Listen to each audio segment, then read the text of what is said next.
Hi drummers, hope you're well. Right, quick troubleshooting video for you here for your rebounded or bounced double stroke roll. That's this thing here, when you're playing a double stroke roll, right, left, right, left all the way, at sufficient tempo that you can no longer use a wrist movement, like one wrist movement for each stroke. You have to use one wrist movement to get two strokes, right? This comes in at grade 3. On the grade 3 rudiment page, it says, for Trinity, it says, note that the tempo should be increased so that the doubles are controlled rebounds or bounce doubles. At grade 1 and grade 2, we play double stroke roll, right, left, right, left. Again, one wrist movement for each hit, each stroke, and that's all good. At grade 3, though, we get to that point where, again, we rebound the sticks, man. Now, I've got a few videos actually now that demonstrate and describe this technique and how I think about it. I'll link to those below. I'll go over it quickly here, but like I said, this is mostly a troubleshooting video. So I wanted to go on to talk about some of the things that over the years of teaching hundreds and thousands of students now who've come through and successfully learned this technique, I wanted to share the sort of 3 or 4 main things that if it isn't quite firing or student isn't making progress over time with this, it tends to be one of these 3 or 4 things. So we'll go through that. But I will quickly describe the technique here. We're going to throw it down for the first note. Stick is held in the normal way here with your fingers wrapped around. You're going to use your wrist to play that first note. You throw it down, and when you strike the drum, you're going to release your middle, ring, and little fingers at the back off the stick, and the stick will bounce up off the drum, as sticks do naturally. The stick's going to bounce off the drum head using your fulcrum here between your finger and your thumb as a hinge. So you've got to be nice and light here, man. So the stick's just going to hinge up in that manner there. You seeing that? Once that's happened, for the second note, we're going to take those fingers that have opened up, middle finger, ring finger, little finger, and we're going to snap the stick up for the second note. So the first note is played using your wrist, and the second note is played using your fingers. If we played the first note without the second, which is quite a helpful thing to think about, I think, it would look like this. So it would bounce, and then it would, a bit like a buzz stroke, but you're not pressing down into the drum so much. It would bounce, and then it would, like bounce a ton more times than stop. But like I say, for that second note, we pick it up with those fingers at the back. So we open the hand as the stick strikes the drum, and then fingers for the second note. So that's the technique. When you first start doing it, I'd recommend just doing some individual little doubles like this, and you can spend as long as you like doing this. Just grab those sticks, man. When you're sitting around watching TV, when you're just doing anything you like at home, waiting for the pasta to cook or whatever you're doing at home, just grab those sticks on a tabletop, on a practice pad, sure, on your shoe, get your shoe ligaments in, on a windowsill, man, anything you're not going to damage. And I always say this to the kids I teach, don't damage anything at home and don't annoy your family. But beyond that, just have as much fun as you like. Do it as much as you possibly can. Build that up. We're talking about a few weeks to months to years to get this to really work. And then as that starts to come together, you pick it up into a roll. Crucial point, actually something that I wanted to say about this, which I think is really important, is we're thinking quite very explicitly about technique here. We're describing it. We're guiding our hands through the movement really slow. At the other end of the scale, once you've done lots of good practice of that sort, once you've done lots of good technique, practice pad type of practice, and you've worked it up, you won't always be thinking in those terms. This is a description of how you get it going, man, and how you sort of guide your hands through the movement at the start. I made a video recently about myelination, the lovely process that happens in your nervous system when you learn a physical movement.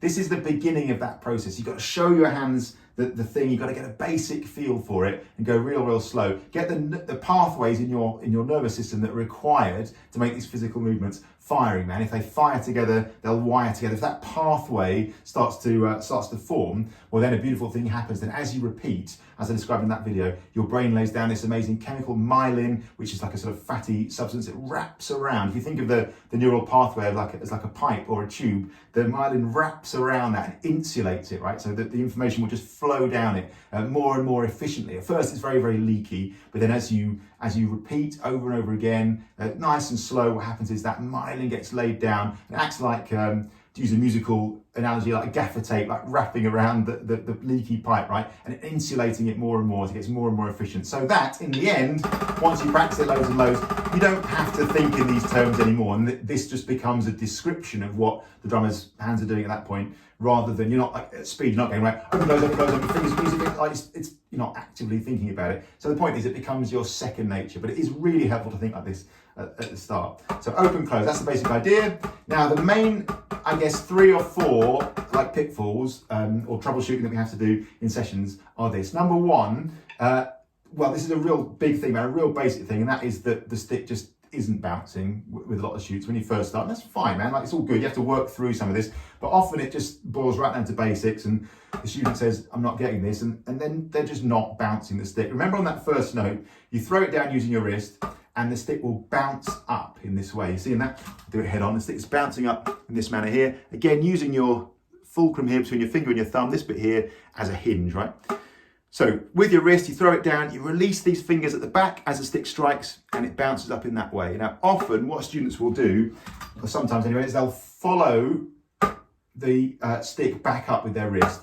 That's a big no-no. The whole point of the first note is you throw your wrist down, and the bit where the stick comes up is where you're not doing it, right? That's just Isaac Newton doing that. That's the stick just bouncing back off the drum head, right? So what drummers sometimes do, and it's watch out, because you can get stuck in a habit of doing this if you're not careful, is they actually instinctively, you see what I'm doing? I'm following the stick back up with my wrist. That is an absolute no for this, because then you're just in the same boat that you were to begin with, which is, you need to go at a tempo here which is faster than your wrist can do. So there's no point following the stick back up. The first hand movement, the first note is this, and your hand stays down. You see that?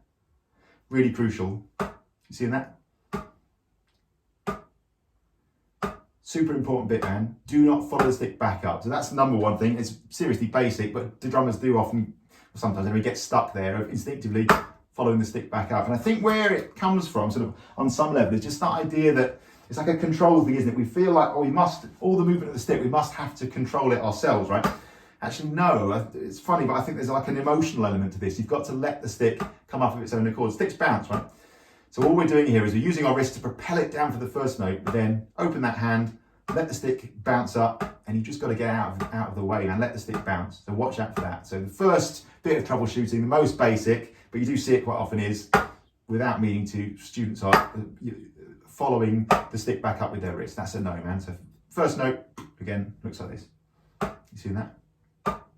All right, cool. Second one would be, and it's really related to that, the stick isn't actually hinging here. This is absolutely crucial. There's no way around this. The stick needs to hinge here. So a bit like a door or a gate, you're nice and light here. When the stick strikes the drum, the stick hinges up in this manner here on this fulcrum here, right? So again, if you did the first note and you didn't stop the stick or do anything to it after that, it would just bounce a ton of times and then stop.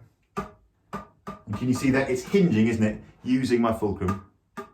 You seeing that? So the initial movement down is from my wrist, but then releasing the fingers at the back here when it strikes the drum head. That's the thing, man. You seeing that? You spend as long as you like just playing that first note. And I'd say that's a bit of troubleshooting number two, is the stick isn't hinging here. Like, your grip is too tight, or again, just instinctively you're stopping it in some way.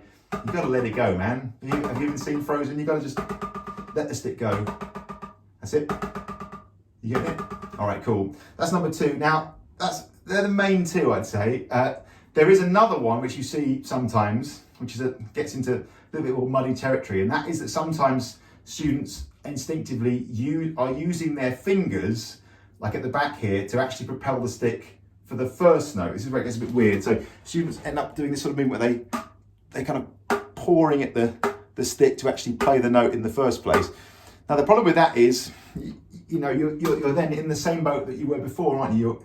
You're going to have to make the same movement twice. The reason a rebounded double stroke, bounce double stroke like this works is it's two different muscle groups, right? It's your wrist and your fingers, and you can quickly do them one after the other. That's the reason it works. So when you're doing the first one with your fingers, you're stuck, aren't you? You've got your fingers again, and you've got to do the same movement twice. So it doesn't really work like that. A finger control is definitely a thing. Like, once you've made the first movement with your wrist, in fact, that's good training for doing bounce doubles. One of the great things you can do is throw the stick down, have it bounce, and then use your fingers underneath to control the stick. That's fine.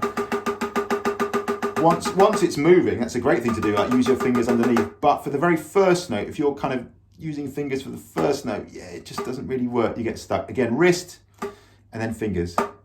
Wrist, fingers, wrist, fingers. So propelled by the wrist on the first note and picked up with your fingers for the second.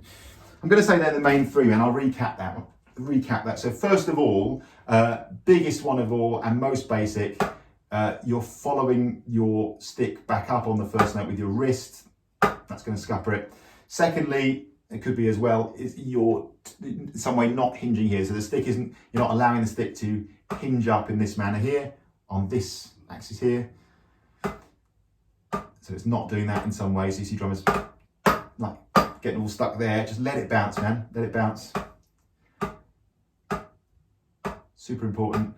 And then thirdly, yeah, using the fingers so much for the first note that there isn't any, you're not generating any bounce at the fulcrum yet. So wrist and then fingers, wrist and then fingers.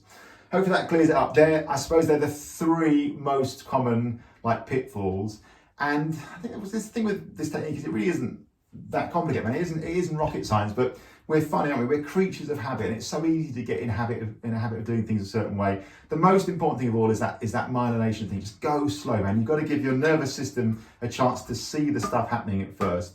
So let's go slow again. First note, throw that stick down, open up your hand. If you didn't do anything else, the stick would just bounce up. It would bounce a ton more times, then stop. As it is for the second note, once we've done that, we're going to pull the stick up. I'd say typically it's when it goes up to about 45 degrees, something like that. We're going to pull that stick in with our fingers. So wrist, hinge, fingers. Wrist, hinges up, fingers. You see that? A bit of left. And then sit with that for as long as you like, man, doing individual little ones. Haste is your enemy, as ever here. Pick it up. And then, like I said, when you're going slow like that, that's your chance to kind of take your nervous system, your hands and your brain working together through the movements, through the motions. As you repeat, it gets more and more instinctive. Before you know it, if you truly practice like that, slowly and deliberately, before you know it, it'll start to come together. I reckon a few weeks to a few months is the minimum amount of time you'd expect this to really start to flow. Then you'll be in business and it'll be sort of basically happening without you even really sort of knowing it. Top tip as well, I should have said this earlier, when you're doing the finger pull the stick in, one of the things I like to think of is making that, well, especially when you go slowly and deliberately, even louder than the first. So wrist, fingers, wrist, fingers. And the idea being there, if you can do that and get that second note to be really strong, as you pick up speed, there's the best chance that your roll will be nice and even, you know what I'm saying? Like if you ever see any of Thomas Lang's videos, he always talks about this, double stroke roll being nice and even, rather than that thing you often see with drummers starting out when they first do this, where the fingers aren't really activating much on that strong, and so the first note is noticeably louder than the second, and you get that kind of slightly more rookie or kind of developing double stroke roll sound. So they're the main things, I think. I hope that was useful. It's just I just wanted to let some light in on some of the sessions that we do here when people say that thing, I'm struggling with this and, you know, I'm finding this hard. It's usually one of those things, man. So hopefully that was useful. And thanks for watching as always. I really appreciate it. Please like, share and subscribe. Thanks so much to everyone who has subscribed to this channel. It's got 14,500 subscribers now, which is mind-blowing. So I appreciate that so much. Thanks to all the amazing people who've supported this channel by my Buy Me a Coffee support page. Really appreciate that. You can just buy me a coffee, which is massively appreciated. Thanks so much to all the people who do that. You can even become a monthly member, monthly supporter, and a growing number of people doing that as well. So that's a really amazing thing. I can't say how much I appreciate that. It's absolutely lovely. Please follow Mike Barnes Drums on Facebook, Instagram, TikTok, LinkedIn and Twitter, where you get some other stuff, 1 minute drum lessons, which sometimes are on this channel, but not all of them, and a whole lot of other stuff as well. And thanks for watching as always, really appreciate it. And good luck with your double strokes. If you've got any other questions, give us a shout and persevere with it, man. A few weeks to a few months is the minimum, I would say, amount of time before I feel like with most people that starts to feel smooth. Thanks for watching, see you soon.